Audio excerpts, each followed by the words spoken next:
여름 시즌 상품부터 시작해서 앞으로의 모든 방향에 있어서 내 사업이 이렇게 가도 괜찮은지, 아니면 어떻게 방향을 틀어야 하는지, 아니면 이 상태를 더 깊게 유지하는 게 좋은지, 이런 모든 것들에 대해서 여러분들이 좀 생각하실 수 있는, 각자 사업에 대해서 생각할 수 있는 계기가 되는 그런 시간이 되기를 바라고요.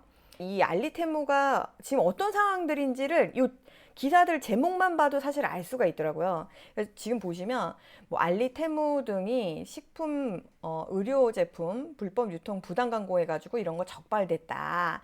그리고 정부에서 알리테무의 어떤 캐시 인증 사각지대를 없애겠다. 막 발표했어요.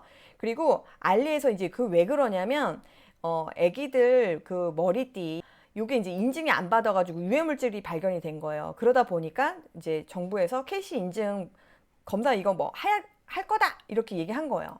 그리고 이제 막 계속 이런 부분에 대해서 이슈가 계속 나오다 보니까 뭐 알리테무의 한 라인을 구축해서 이 소비자원에서 이런 위해성 검사 이런 거 계속 하겠다 이렇게 발표를 했고, 그랬는데 또 제가 그저껜가 또 발표됐어요. 이거 캐시 인증을 전체 상품을 다 하기 어렵다.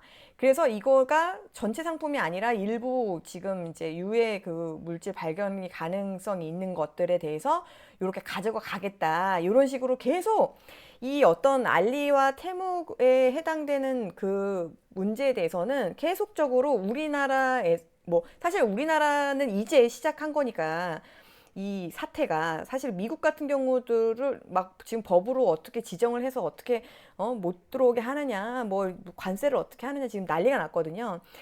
우리는 지금 이제 이게 터지고 있는 거예요. 그러다 보니까 특히 우리나라가 이 중국 제품에 대한 약간 그런 거 있잖아요. 솔직히 좀 이렇게 원래부터 못 믿어 했고, 특히 식품 같은 경우는 이제 그런 것들이 있는데, 이게 저렴한 것은 좋은데 이 저렴한 것의 가장 큰 문제점은 문제가 있는 상품을 저렴하게 파는 거면 저렴한 게 아니잖아요. 이제 그러다 보니까 우리 이제 특히 판매자들의 입장에서는 더 저렴한 공장이, 우리의 공장이 그냥 소비자들을 바로 다이렉트로 만나는 계기가 돼버린 거기 때문에 이런 부분에 있어서 계속적으로 이슈가 나와요.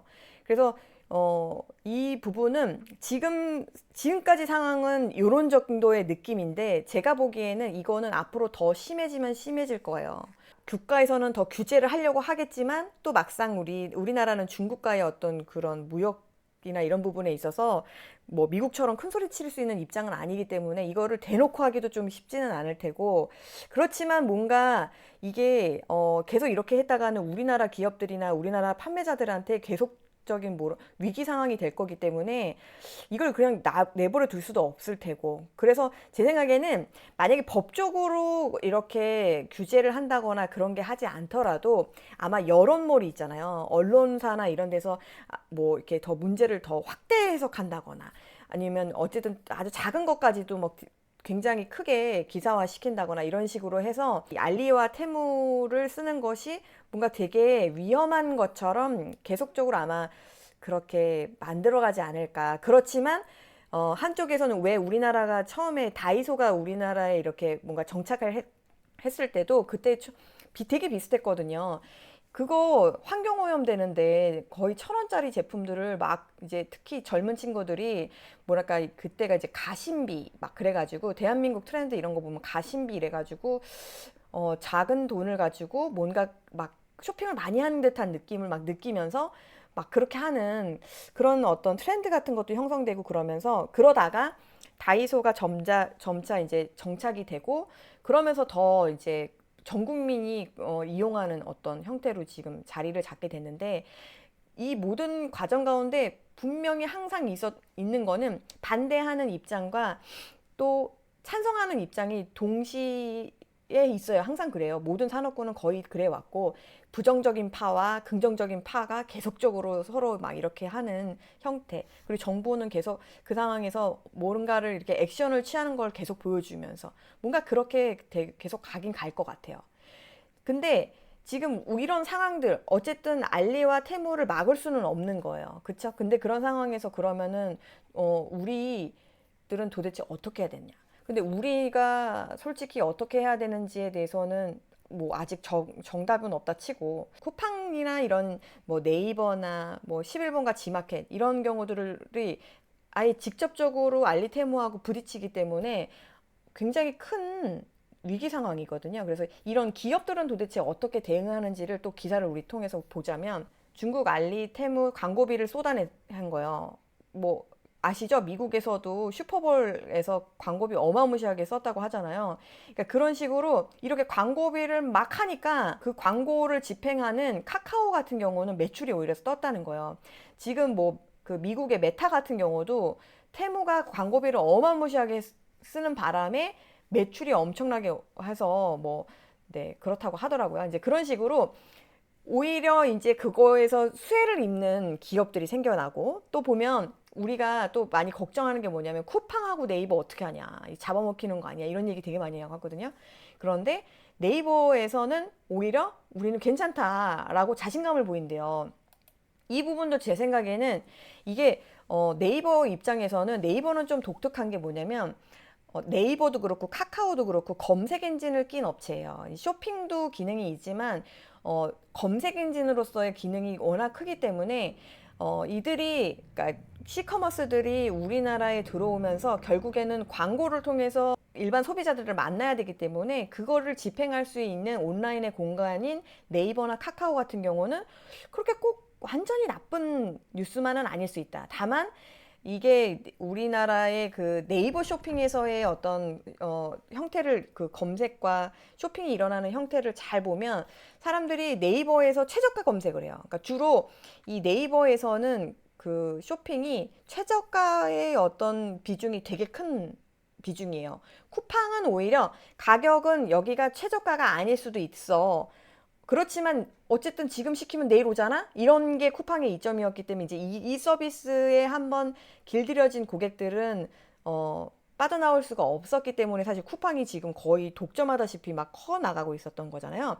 최저가 위주로 쇼핑이 이루어지는 그런 공간들은 알리테무한테 잡혀 먹힐 확률이 되게 높겠죠. 실제로 여러분들도 알리나 테무에서 구매해 보신 분들 아시겠지만 아직까지도 많은 사람들이 이거 정말 괜찮은 거 맞아? 혹시 이거 우리나라 다른 판매자들이 파는 거 아니야? 라는 생각으로 네이버 와서 검색을 해요. 똑같은 거를 있는지. 그래서 똑같은 게 있으면 이거의 후기들을 봐요.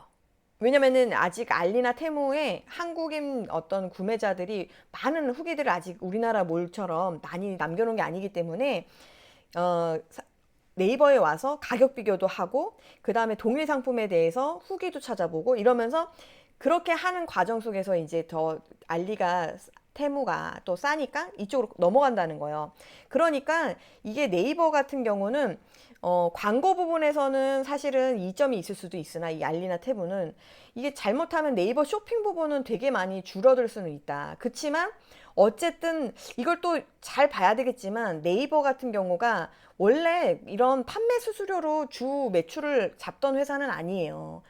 이 우리 판매자들이 하는 광고비 가지고 사실은 매출을 냈던 거기 때문에 만약에 알리나 테무가 네이버 쇼핑에 광고를 하게 된다? 그러면은 이거는 진짜 네이버 입장에서는 그렇게 나쁜 뉴스는 아닌데, 문제는 우리가 나쁘죠. 판매하는 우리가 이제 정말 난리가 나는 거죠. 그렇게 되면은. 근데 이것까지 오픈해서 하게 해줄지는 사실 모르겠어요. 그것도 한번 지켜봐야 한다라는 걸 얘기 드리고 싶은 거예요. 그리고 지금 이제 세 번째 뉴스 보시면은 쿠팡은 영업이익이 벌써 반토막 났다고 이제 막 그런 뉴스가 막 났어요.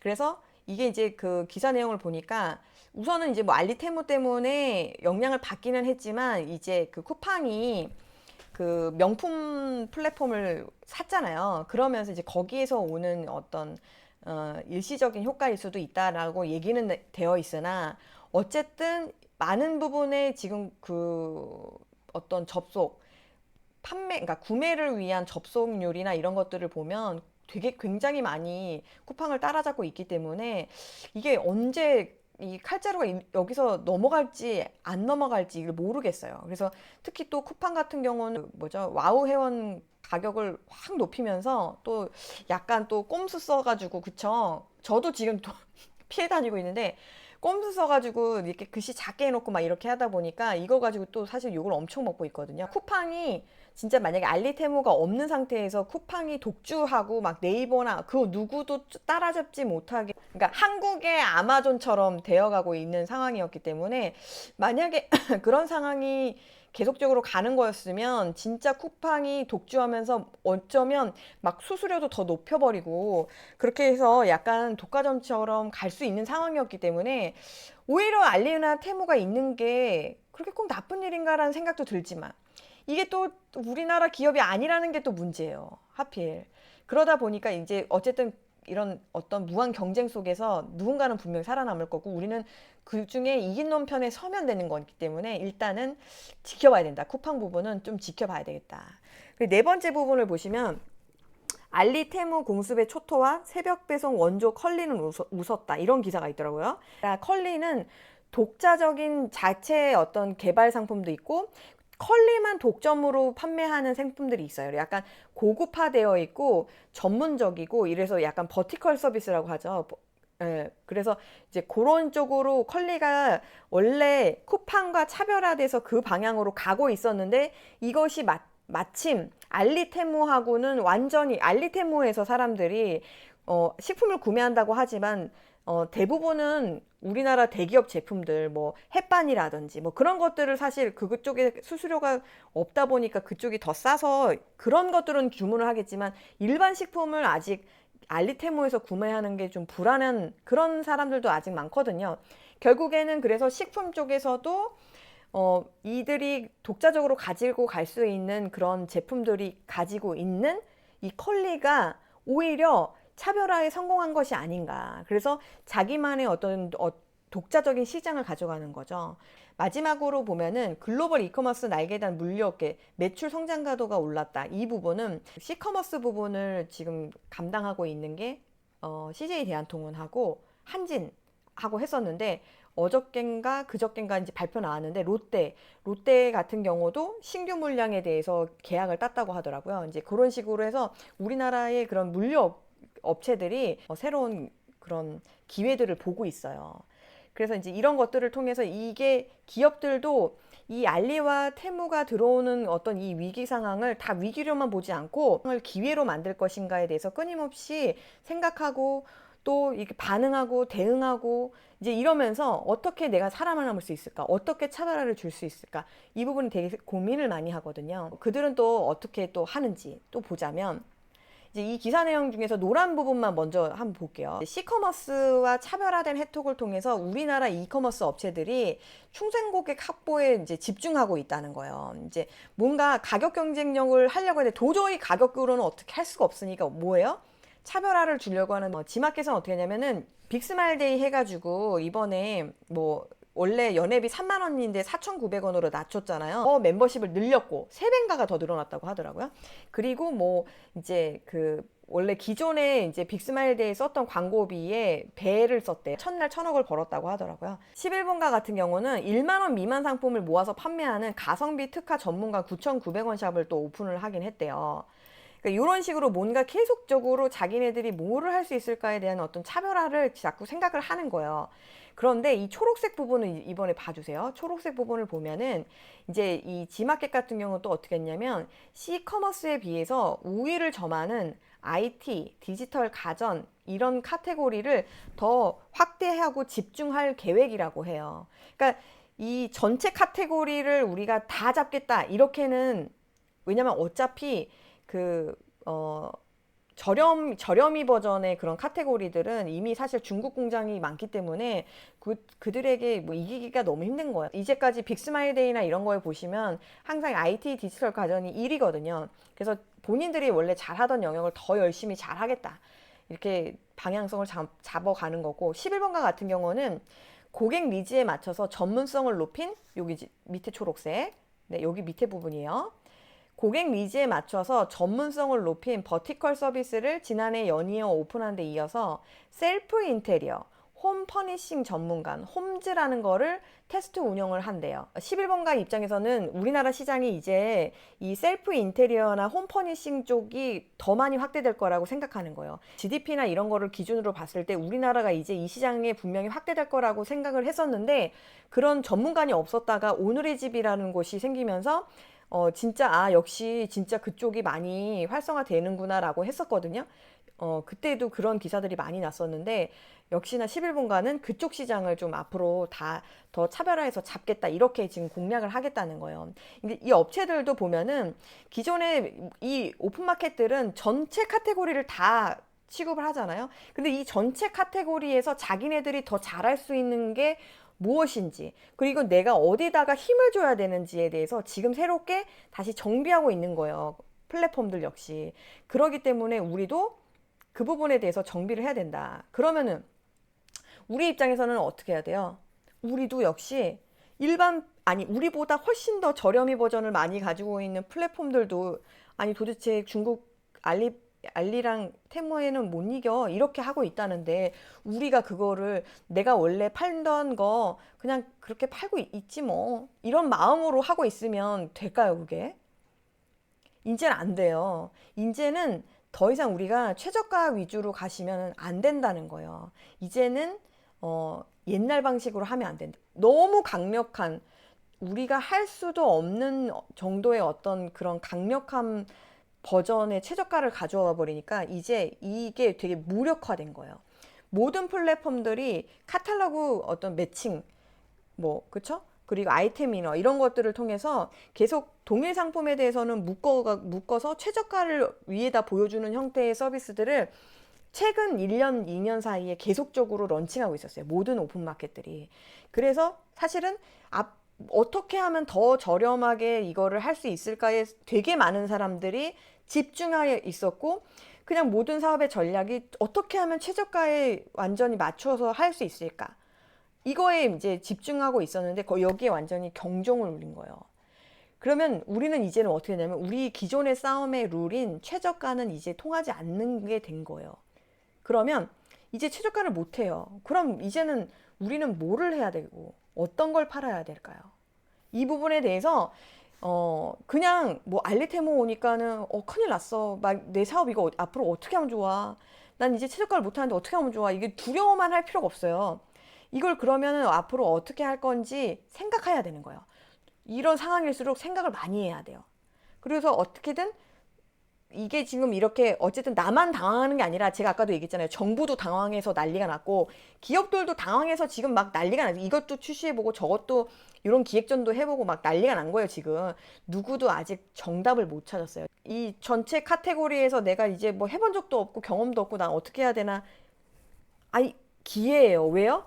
원래 잘 파던 사람도 지금 전략을 모르겠는 거거든요. 어떻게 해야 될지. 그리고 플랫폼들도 분명히 새로운 서비스들이나 이런 것들을 계속적으로 또 런칭할 거예요. 어떤 우리에게 뭔가를 계속적으로 제안하고 같이 뭔가를 해보자고 계속 할 거예요. 그러면 그걸 보고 이거에 눈이 깨어있는 사람들은 이게 기회가 될 수 있겠구나라고 생각하고 어떤 시도를 해볼 수가 있겠지만, 그냥 괜찮아, 난 그냥 이렇게 일단 하고 있을래, 나는 그냥 모르겠어, 새로운 걸 또 도전하는 건 좀 어려워, 이렇게 생각하는 사람들은 기존의 방식대로 그냥 계속 하실 거고, 그러다 보면 어느 순간 이게 먹힐 수가 있어요. 그래서 지금부터라도 생각을 반드시 하셔야 된다. 방향성을 조금씩이라도 새로운 시도를 해야 된다. 그래서 제가 제안하는 거는 항상 얘기하는 거긴 한데, 제가 제안하는 거는 뭘 팔아야 되냐면 다른 걸 팔아야 된다.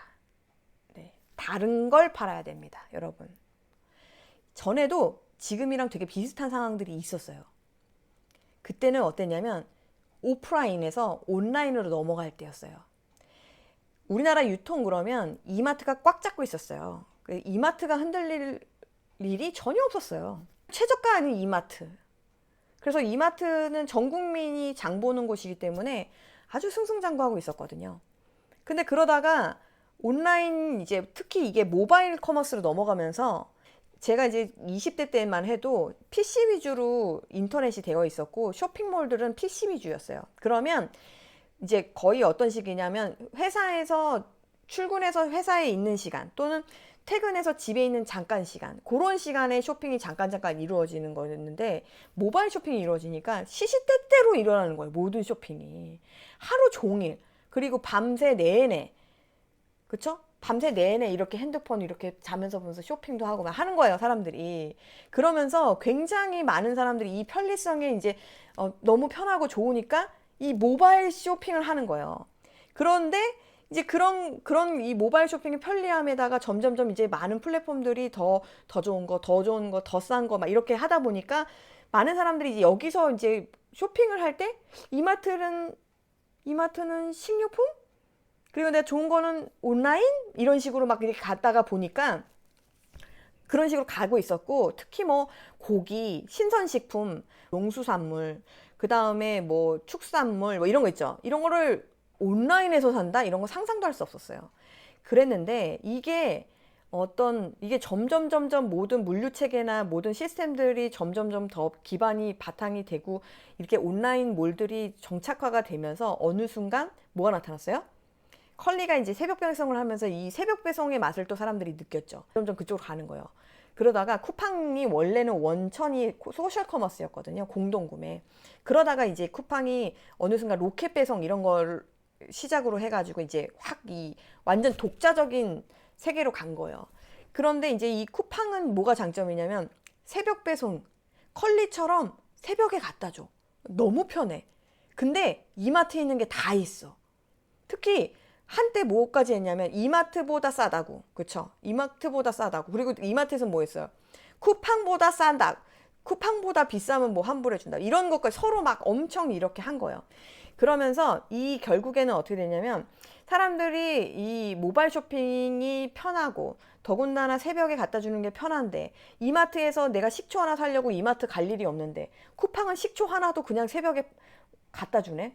그러니까 너무 편하고 그러니까 쿠팡이 점점점 편하고 최저가가 아니더라도 쿠팡에 간다. 근데 심지어 최저가인 게 되게 많다. 그러다 보니까 지금은 어때요, 여러분? 상상도 할 수 없는데 옛날에는 상상도 할 수 없지만 이마트가 위기가 왔잖아요. 그쵸? 지금 되게 어렵잖아요. 이게 자연스럽게 그렇게 가고 있는 거예요. 그런데 제가 이제 한 가지 더 있죠. 편의점. 이렇게 가까이 있고 그러니까 그냥 이게 일반 슈퍼보다는 그리고 또 뭔가 약간 이마트처럼 깔끔하고 좀 더 좋고 약간 그치만 더 비싸. 약간 이런 느낌이었어. 그리고 편의점은 약간 젊은 친구들이 이용하는 곳. 뭐 이런 식의 약간 그래서 포지셔닝이 조금 달랐어요. 확 자리를 잡은 게 언제냐면 코로나 때. 이 코로나 때 물론 쿠팡도 이때 자리를 굉장히 잘 잡았죠. 쿠팡은 코로나 때 전 국민이 다 쓰게 되면서 이렇게 확장이 된 거거든요. 그러니까 할머니 할아버지들도 이마트를 갈 수가 없잖아요. 동네 슈퍼도 못 가잖아요. 코로나 때문에. 그러다 보니까 쿠팡을 자연스럽게 배워서 쓸 수밖에 없는 다른 온라인 구매는 못하는데 쿠팡은 이제 결제 워낙 쉬우니까 그렇게 돼서 자리를 잡았던 건데 이 편의점도 역시 코로나라는 기간을 통해서 이게 대형마트는 못 가니까 동네 편의점에 나 혼자 마스크 쓰고 가가지고 거기에 있는 것들을 사는데 이 편의점들이 되게 머리를 잘 쓴 게 뭐냐면 사람들이 만족할 만한 어떤 가심비의 상품들. 그러니까 가격은 비싸지 않지만 내가 여기서 뭔가 누릴 수 있는 어떤 기쁨. 그래서 막 어떤 기사들이 막 나왔었냐면 편의점에서 고급 디저트를 막 어떻게 티라미수 같은 고급 디저트를 편의점에서 먹냐 이런 기사가 막 나오고 그랬었거든요.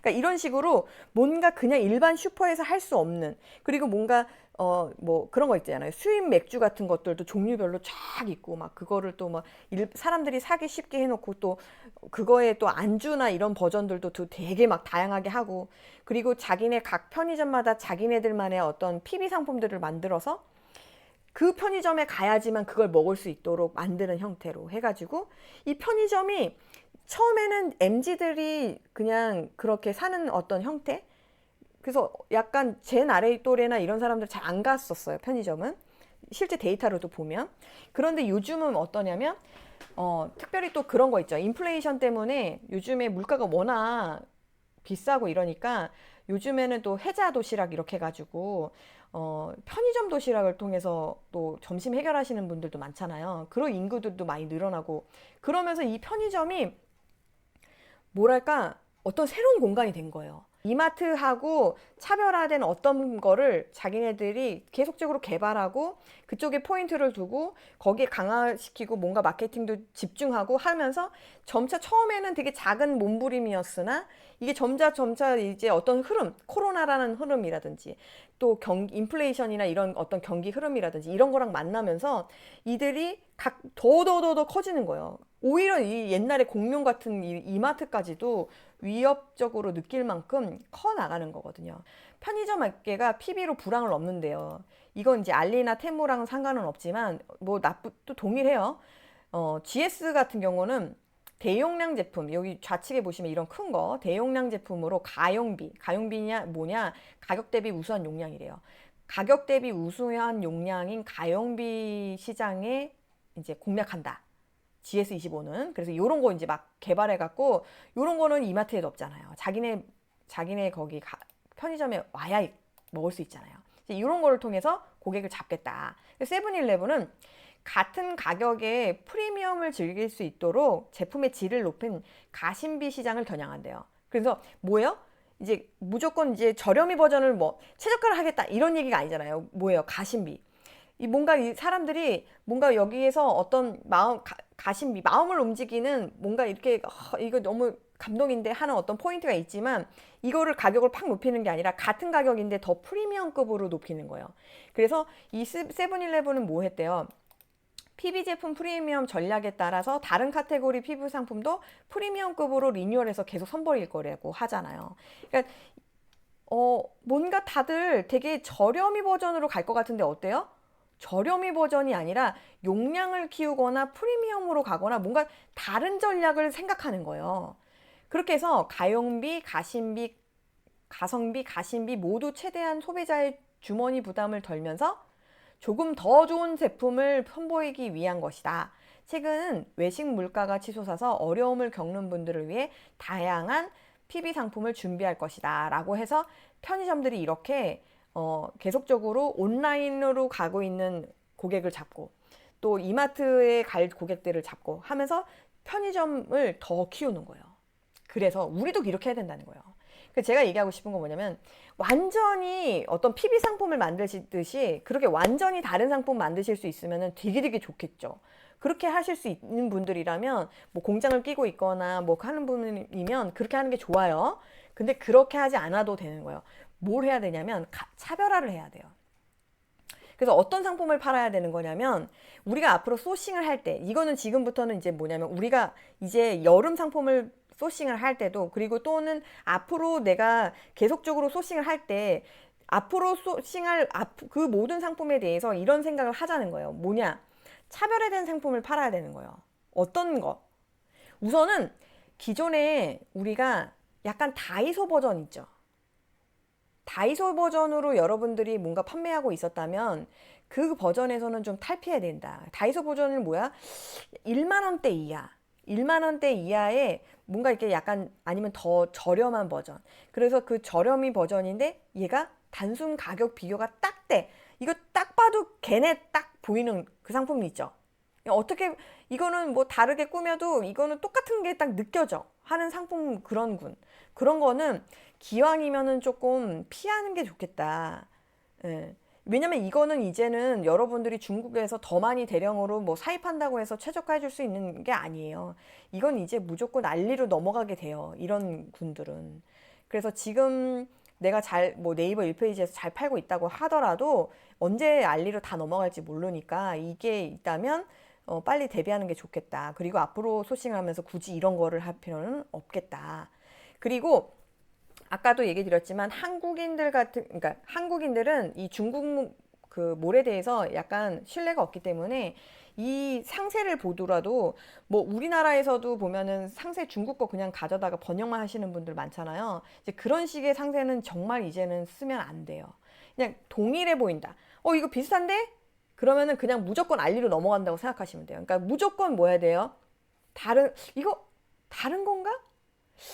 이렇게 느끼게 만들어야 돼요. 이거 비슷한 건가 아니면 다른 건가? 이렇게 약간 애매해서 바로 그 넘어가지 못하게 만들어야 돼요. 그렇게 하려면 어떻게 되냐면 동일한 상세, 동일한 썸네일 이런 거 쓰시면 절대로 안 되는 거죠. 그리고 우리만이 할 수 있는, 그러니까 동일하지 않다를 넘어서 이 한국인들을 만족시킬 수 있는 상세를 하는 거예요. 그래서 뭔가 사람들이 뭐 재질감을 어떤 건지 잘 모르겠다든지, 이 기능이 저 중국계 저 기능이 어떻게 된다는 거야, 이런 식의 약간 그런 것들 있죠. 그런 것들은 오히려 우리는 더 잘할 수 있잖아요. 그리고 특히 한국 사람들이 어떤 형태로 그 제품을 쓰는지를 알기 때문에 우리 한국 사람들에게 맞게 상세를 더 잘할 수가 있어요. 그래서 이제 그런 것들을 오히려 약간 기능이나 재질이나 이런 게 독특한 어떤 제품들. 그래서 딱 봐도 사람들이 이게 그냥 뭔지 느낌 딱 알겠는 그런 게 아니어서 상세를 반드시 봐야 되고 사용법을 꼭 봐야 되는 그런 상품들을 좀 더 한국형 상세를 통해서 사람들을 잡아야지, 안 그러면 넘어간다. 중국의 제품들을 전체 상품을 다 KC 인증을 못 하더라도 이게 어떻게든 일단 저 KC 인증을 하는 방향으로 지금 정부는 계속적으로 가려고 하고, 또 알리나 테무나 이렇게 해가지고 우리나라에 지금 이제 창고도 짓고 한다고 하잖아요. 그러면 창고에 입고되는 제품들이 어떤 제품일지는 모르겠으나 그런 것들에 대해서는 아마 KC 인증을 받아야 되는 게 가능할 수도 있어요. 이제 그런 식으로 뭔가 이 KC 인증에 대한 이슈가 있거든요.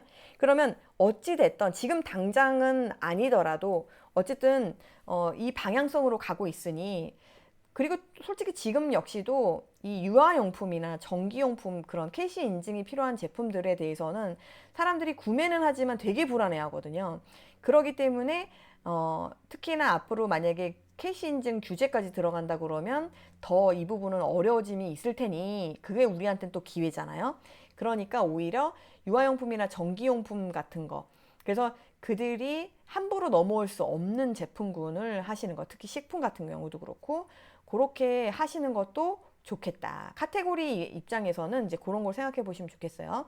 그리고 하실 수가 있으면 제품에 스토리를 입히는 작업을 하시는 게 좋아요. 그래서 이 부분은 이제 브랜딩 하는 거죠. 요 내용은 요 꼭지 하나만으로도 사실 우리가 라이브를 별도로 다시 해야 되기 때문에 길게는 얘기 못 하겠지만, 하다못해 내가 뭐 이런 거 있잖아요. 우리 집은 뭐 우리 뭐 아버지와 아들이 2대째 뭐 이거를 하고 있다라든지, 또는 이런 것도 가능해요. 저는 제가 직접 사용해 본 제품만 판매합니다. 이런 것도 가능하겠고, 딸을 키운 엄마로서 우리 딸에게 줄 수 있는, 우리 딸에게 사용해 본 제품만 판매합니다. 뭐 이런 거. 그래서 이제 그런 어떤 신뢰감과 함께 여기에 제품들은 일반 상품하고는 뭔가 달라. 이 사람이 뭔가 추천해주면, 이 몰이 추천해주면 괜찮더라고. 이런 신뢰가 가도록 그게 스토리가 있는 상품을 만들어 놓으면 이게 단순히 다른 데하고는 가격 비교가 이렇게 일어나지 않아요. 스토리의 힘은 그래서 굉장히 강력한 거거든요. 그래서 그런 부분을 조금 활용하셔서 상세 부분에도 그냥 제품 설명만 하시는 게 아니라 스토리를 넣어서 하시면 훨씬 브랜딩 차원에서 좋다. 그러니까 상품 자체는 차별화된 게 없어. 그럼 이거는 어떻게 해야 되나? 그러면 그런 거는 아예 구성이 다르게 하는 거예요. 그러니까 뭐냐면, 중국에서는 예를 들어서 이거를 그 상품 하나를 단독으로 팔 테지만 나는 이거를 뭔가 세트로 파는 거예요.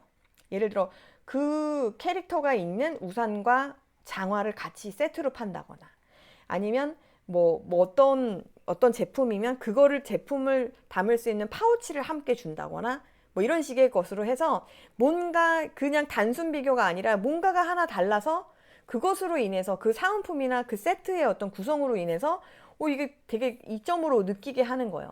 이런 것들에 대한 아이디어를 계속 생각하시는 게 좋아요. 그러면 그냥 단순 비교가 안 될 테니까. 제 강의 이제 들어보신 분들은 아시겠지만 제가 저평가 키워드 얘기 많이 하잖아요.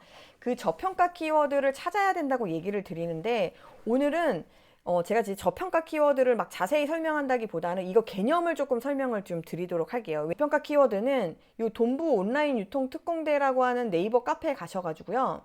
여기에 이제 어디 있어요? 무료 전자책 코너에 가시면, 네, 여기에 요거 세 번째, 네, 오픈마켓 요 접근법, 여기 가시면 저평가 키워드에 대해서 자세하게 제가 설명을 해놨으니까 그 내용을 보시면 되는데, 오늘은 무슨 얘기를 드리고 싶은 거냐면, 이 저평가 키워드나 이런 거를 찾을 때 이거를 단순히 검색량과 경쟁 강도라고 하는 숫자에서를 벗어나서 여러분들이 좀 생각의 틀을 좀 넓게 생각하셨으면 좋겠어서 오늘 그 부분 얘기를 좀 드리도록 할게요. 저평가 키워드라고 하는 게 뭐냐면 저평가된 상황을 찾는 게 중요한 거예요. 그러니까 이거를 우리가 같이, 제가 이제 생각의 흐름을 여러분하고 같이 해보도록 할게요. 그러니까 이 저평가라는 상황이 어떤 상황이에요? 앞으로 되게 잘 될 건데 사람들이 몰라봐. 그래서 아직 얘가 저평가돼 있는 거야. 가치를 몰라봐서 다른 사람들이. 그래서 내가 이 좋은 기회를, 이 귀한 기회를 내가 잡는 거야. 그게 저평가잖아요. 그쵸? 자산에서 보면 저평가에 대한 얘기 많이 나오잖아요. 똑같아요.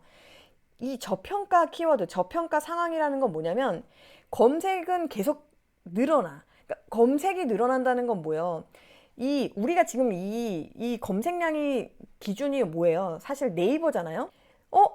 네이버에서 사람들이 검색을 자꾸 하네. 그래? 이렇게 검색이 계속 한다는 건 사람들이 점점점 이쪽을 뭔가 관심 있어 한다는 거잖아. 그러면 이 시장 되게 많이 커지겠는데? 이렇게 예측이 가능한 거예요. 그쵸?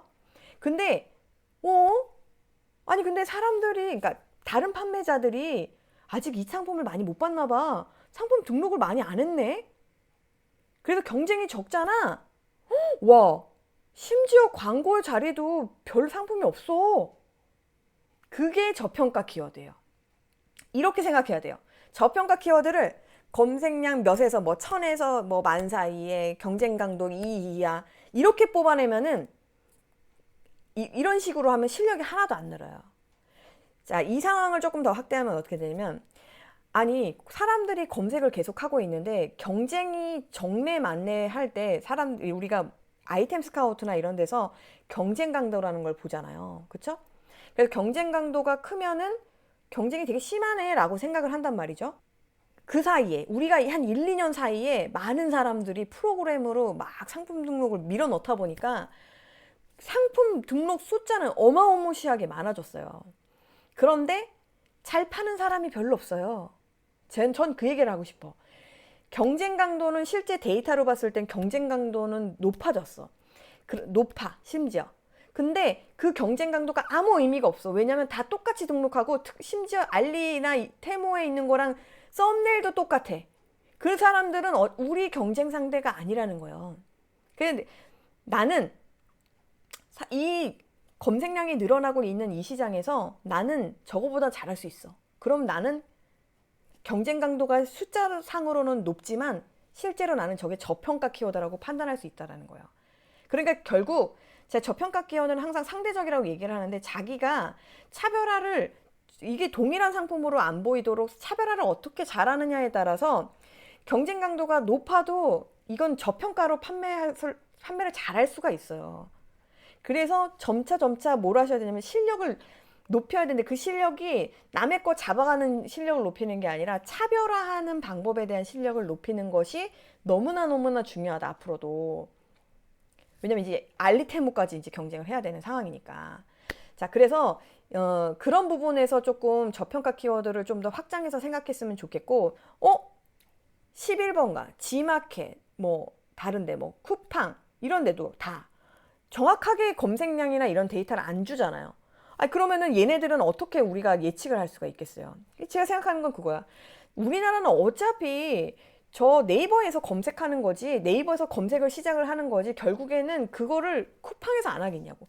네이버에서 늘어나고 있는데 쿠팡에서 안 늘어나겠냐고. 당연히 늘어나겠구나. 그래서 이게 쿠팡도 늘어나고 G마켓도 늘어나고 동시다발적으로 분명히 이 시간차는 있을 수 있지만 분명히 늘어날 거야. 그러니까 시장은 점점점 커질 거야. 네이버에서 커지고 있으면 다른 데서도 커지고 있을 거야. 그러면 시장에 대한 예측은 가능한 상태인데, 거기서 광고를 봤더니 광고에 자리가 많이 있어. 쿠팡도 로켓 배송이 별로 없어. 그쵸? 일반 상품들이 되게 많이 있어. 그러면 어때요? 내가 로켓을 넣든지 아니 일반 상품으로 싸우든지 해볼만 하다는 거예요. G마켓 같은 경우도 광고가 비어있어. 해볼만 하다는 거예요. 거기에 수천 수만 개 상품 등록된 거가 아무 의미가 없어. 무조건 나는 1페이지 있는 놈보다 잘할 수 있을까 없을까, 그거 판단하시면 돼요. 옛날에는 어떻게 했어? 1페이지 있는 돈보다 내가 싸게 넣을 수 있나 없나 그 생각했다면 이제는 뭐냐면 저거를 다르게 내가 차별화해서 고객을 잡을 수 있어 없어? 이거를 할 수 있으면 되는 거예요. 그래서 어떤 전략으로 내가 이 키워드에서는 그러면은 고객을 한번 잡아봐야겠어. 이 전략이 나와야 되는 거거든요. 그러면 그 전략을 어떻게 하느냐? 결국엔 그 전략은 그 키워드를 검색하는 고객의 마음을 읽을 수 있어야 돼요. 결국 그래서 고객의 마음을 읽을 수 있고 그걸 통해서 그 고객을 잡을 수 있는, 그래서 그거를 마케팅적으로 잘 활용할 수 있는 그런 실력을 가진 판매자들이 앞으로는 분명히 살아남을 거라고 생각이 듭니다. 그래서 그런 것에 대해서 계속 연구하고 하시는 방향을 하시는 게 옳다. 자, 그래서 제가 예시를 한번 어떻게 그러면 소싱하는지 우리가 같이 한번 보도록 할게요. 저는 이제 아이템 스카우트로 주로 하기 때문에 여러분들한테도 요거로 이제 위주로 보여드리도록 할게요.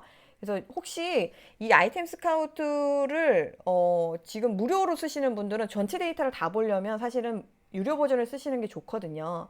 그래서 그렇게 만약에 내가 한번 테스트 해보겠다 하시는 분들은 여기 그 멤버십 가입하실 때 추천 코드에 이 DN 브랜드라고 해서 요 코드를 넣으시면 30일간 무료로 쓰실 수가 있어요. 그리고 나서 유료 나중에 그거 빼시면 돼요. 무료로. 한 달만 잘 써보세요. 그렇게 해서 지금이 어차피 소싱하는 기간이니까 이제 알려드리는 거예요. 한 달 동안에 소싱을 집중적으로 하실 때 아이템 요거를 반드시 이렇게 그 키워드를 검색량을 잘 보면서 소싱을 하셨으면 해서 말씀을 드리는 거고, 자, 이거를 어떻게 활용하냐면 여러 가지 소싱의 방법들이 있는데 그 중에서 오늘은 이제 같이 볼 거예요. 저의 이제 생각의 흐름을 또 보여드리는 거예요. 이제 보통 소싱을 하면 아이템 스카우트에서 뭐 이렇게 막 진짜 키워드 검색 리스트를 쭉 보고 그렇게 걸러내요. 근데 이거를 그렇게 하면은 잘 안 보여요. 본인이 어떤 카테고리에 굉장히 뭔가 이렇게 경험이 많으신 분들은 잘 보일 수도 있어요. 그런데 내가 이제 보통 이제 우리가 특히 위탁하시거나 하시는 분들은 이렇게 카테고리가 이게 종합몰로 넓혀져 있는 경우가 많잖아요. 아니, 어떤 것도 내가 판매할 수 있고 다 할 수 있는 상황인데 이게 이 전체 카테고리를 내가 그렇다고 다 볼라니 시간도 없고 너무 지치는 거야. 그거는 이게 무슨 의미인가 맨날, 그쵸, 소싱할 때 너무 힘들잖아요. 그쵸. 그래서 이거를 어떻게 하라고 이제 하냐면 저는 이제 보통 이제 그 쇼핑하듯 고객처럼, 왜냐면 그래야 고객 입장으로 그게 보이거든요. 그래서 보통 이제 어떻게 하냐면 이제 진짜 소싱하는데 내가 뭔가 매일 루틴으로 저는 했으면 좋겠는 게, 저 같은 경우는 이제 소싱한다 그러면 네이버 쇼핑 베스트를 들어가요. 그래서 거기에서 보고 뭔가 새로운 상품이나 어떤 새로운 키워드가 보이는데? 라고 하면 그걸 가지고 아이템 스카우트 와가지고 검색을 해봐요. 그래서 봤더니 이제 3년까지 그래프를 볼 수 있잖아요. 그러면 얘가 우상향하는지 아니면 우하향하는지를 지켜봐요. 그걸 통해서 시장이 클지 줄어들지를 본다는 얘기예요. 그래서 그걸 이제 시장의 규모가 어느 정도 되는지 예측하는 거예요. 사람들이 점점 이렇게 찾고 있는데 우상향하는데 근데 이거 왜 찾지? 왜 찾지? 이걸 해야 돼, 반드시. 이거 우상향 하는데? 하고 끝내면 안 되고, 우상향 하네? 이거 왜 찾을까? 사람들은 이거 왜 찾을까?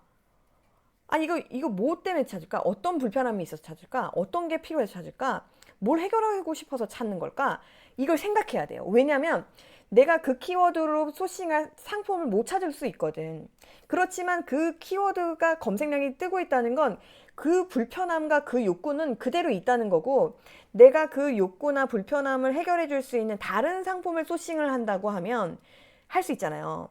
그쵸? 네이버 쇼핑에 있는 그 제품은 소싱을 못 하더라도 그럼 다른 거 한번 해볼까? 이렇게도 찾을 수 있기 때문에 이게 뭐랄까, 소싱이 확장이 돼야지 시야가 넓어지잖아요. 제가 이제 소싱의 범위 자체가 넓어질 수 있잖아요. 그러니까 요 어떤 단계의 어떤 생각을 반드시 했으면 좋겠고, 그리고 나서 상품을 찾아서 이제 그쵸? 상품을 찾아서 등록을 하시면 돼요.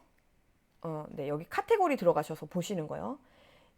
요거는 뭐 전체 놓고 하셔도 상관없고요. 아니면은 나는 조금 더 디테일하게 이 군을 잡겠어 하시면 이렇게 잡고 하셔도 상관없고요. 제 또래들은 뭘 찾는지 보는 거예요. 그래서 예를 들어서 뭐 만만하게 생활 건강을 볼게요. 지금 일간으로 보는 거예요. 일간으로. 또는 주간으로 보셔도 돼요. 여기 제 마우스 포인트 보이시죠? 자, 일간으로 볼게요. 이 많이 본 상품은 지금 많이 둘러보고 있는 거예요. 이런 거를 막 둘러보고 있네. 이 카테고리에서. 이렇게 쭉 보다 보면요. 이렇게 대충 보는 거예요. 쭉 보다 보면 눈에 띄는 것들이 생겨요. 이거를 맨날 보잖아요. 그러면 뭔가 새로운 게 딱 들어오는 순간 이거 뭐지? 이게 딱 보여요. 주부니까 주방용품 한번 볼게요. 주방용품에서 이렇게 많이 본 상품을 보면 이게 지금 많이 본 상품이에요. 많이 본 상품. 여기 이게 좀 볼게요. 이렇게 쭉, 이런 거가 있구나. 저런 걸 찾네. 라고 했어요. 근데 지금 요 느낌 보세요. 요 많이 본 상품하고 많이 구매한 상품하고 좀 다르죠. 비슷한 것도 있지만 많이는 아니고 좀 다르죠. 이 많이 본 상품이 제가 보기에는 많이 구매하고 있는 거는 현재도 많이 구매하고 있는 거고, 많이 본 거는 아직 구매는 안 하더라도 많이 보는 거예요, 일단. 그러니까 많이 본 애들이 저평가일 확률이 되게 높겠죠. 그래서 저는 이제 먼저 이렇게 쭉 봐요. 쭉 봤더니 이거 텀블러 나는 거고, 그쵸? 스탠리가 요즘 뜨나 보다. 이렇게 하는 거고. 애들 도시락도 사는 거구나. 근데 이거 처음 받은 거예요. 이건 뭐야? 그랬더니 후르츠 팥이래요. 프루츠 팥이라고도 하고 후르츠 팥. 여기도 이것도 하는구나. 사람들이 이걸 집에서 이렇게 하나 보네. 이렇게 보는 거예요. 이런 거 찾는구나. 뭐 이런 도시락 가방도 찾아. 근데 여기 또 있어. 후르츠 팥 여기도 있네. 저는 이걸 처음 봤는데 이게 처음 본 게 이렇게 주부들이 딱 보면은 일상적으로 많이 보던 게 있고 새로운 게 갑자기 이렇게 보이잖아요. 이거 보면 지금 계속 보이잖아요. 많이 구매한 상품을 볼게요. 여기서도 보면은 이렇게 하는데 이런 거구나. 이것도 전 처음 봤어요. 파스타 쿠커. 그쵸? 아닌가? 저만 처음 봤나? 어쨌든 이렇게 보는 거예요. 여기도 또 역시 이런 거 많이 사고 있나 보다. 그리고 이런 거는 뭐 오랫동안 많이 했으니까. 그래, 저런 거를 하고 있어? 그래, 그럼 베스트 키워드 했더니 처음에 도시락통. 도시락통? 사람들이 도시락을 많이 싸나 보다. 이런 생각을 해야 되겠죠, 일단. 도시락을 많이 싸는데 아까 그거네? 이거 후르츠 팥. 이것도 뭐 도시락통이구나. 츠팥?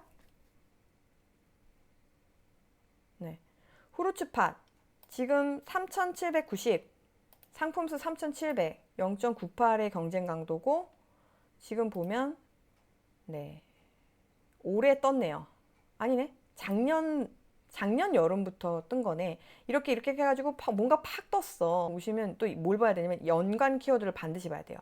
여기서 보니까 뭔가 이거 아까 브랜드였죠. 메팔 프로추팟이 이 브랜드를 지금 뭔가 찾고 있는 거고, 과일 도시락통도 쓸 수가 있겠네. 직장인 도시락통 이것도 되고, 그 다음에 아까 도시락통은 더 큰 카테고리고, 뭔가 이것이 밀프렙 용기로도 쓸 수 있는 건가? 그럼 밀프렙이 뭔지를 알아야 될 거 아니에요. 이것도 찾아보는 거예요. 그런 식으로 해서 뭔가 확장시키는 거예요. 점차. 여기 상단에 쇼핑 연관 있죠. 하면 이거하고 연관된 키워드들이 직접적으로 지금 보여지거든요. 보면 메팔 런치팟이라고도 하네. 원형 도시락통. 막 봐봐요. 메팔이라고 치고 막 사람들이 지금 이걸 찾으려고 메팔 후르츠팝, 밀프렙 용기, 막 타파이어 도시락, 메팔 프루츠팝이라고 치고 채화정 과일통. 드디어 나왔네. 채화정 도시락. 그쵸? 뭐예요? 채화정이 쓴 거야. 인플루언서. 그쵸? 채화정이 쓰다 보니까 이게 이렇게 검색량이 지금 팍 늘고 있는 거예요.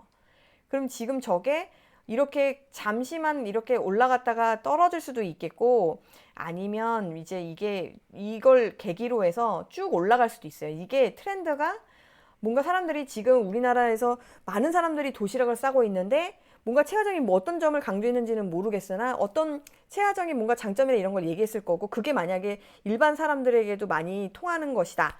그럼 일시적이지 않고 앞으로도 계속 뜰 수 있는 확률이 높기 때문에, 그러면 이게 지금 당장은 저 메팔이라고 하는 브랜드로 뜨겠지, 당연히 뜨는 거지만 분명히 저 유사 제품들도 되게 많이 들어올 거다. 또는 저거에 업그레이드된 기능의 어떤 것들도 들어올 수 있겠구나. 그러면 지금 앞으로, 그러니까 내가 지금 이거를 봐둔 거잖아요. 당장 저 매파를 못 찾아. 소싱을 못 해. 그래도 어떻게 해야 되냐면 저 부분을 계속 주시하고 있어야 되는 거예요.